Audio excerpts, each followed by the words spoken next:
మన వంటింట్లో ప్రతిరోజు వాడే పదార్థాలతో మీ మొహాన్ని అందంగా కాంతివంతంగా చేసుకోవచ్చు. అందులో ఉప్పు ఒకటి. ఉప్పుతో అందం ఏమిటనే ఆశ్చర్యం కలగొచ్చు, కానీ ఉప్పు చర్మ గ్రంథుల్లోని మలినాలను, మురికిని తొలగిస్తుంది. ఇది చర్మంలో పేరుకుపోయిన బ్లాక్ హెడ్స్, వైట్ హెడ్స్ ను మాయం చేస్తుంది. బ్యాక్టీరియా ఇన్ఫెక్షన్లను తొలగిస్తుంది. ఫలితంగా మొటిమల సమస్య రాదు. ఉప్పుని ఉపయోగించి చర్మంపై నలుపును, డెడ్ సెల్స్ ను తొలగించుకోవచ్చు. ఎక్కువగా బయట తిరిగే వారికి ముఖంపై మురికి, టానింగ్ వంటివి పేరుకుపోతాయి. ఆ నలుపును తొలగించడానికి ఉప్పు చక్కటి పరిష్కారం. అలాగే ముఖం అందంగా, స్మార్ట్ గా, సినిమా హీరోయిన్లలా మెరిసేందుకు ఈ సింపుల్ చిట్కాలు పాటిస్తే సరిపోతుంది. 1 టీ స్పూన్ తేనెలో కొద్దిగా ఉప్పు కలిపి ముఖంపై స్క్రబ్ లా చేస్తూ సున్నితంగా రుద్ది 5 నిమిషాల తర్వాత చల్లని నీటితో కడగాలి. ఇలా చేస్తే ముఖంపై పేరుకుపోయిన సన్ టాన్ వంటివి తొలగిపోయి చర్మం ఎప్పటికప్పుడు తాజాగా, కాంతివంతంగా, మృదువుగా మారుతుంది.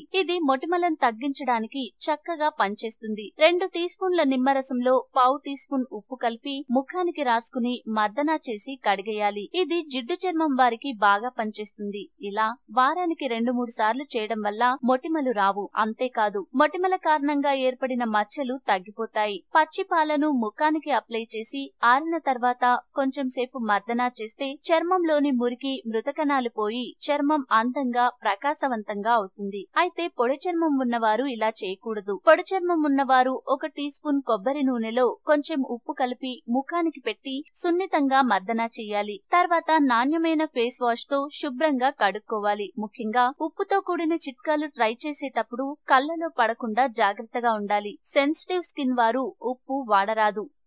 ఈ వీడియో మీకు నచ్చితే లైక్ చేయండి, అందరికీ షేర్ చేయండి, కానీ సబ్స్క్రైబ్ చేయడం మాత్రం మర్చిపోకండి.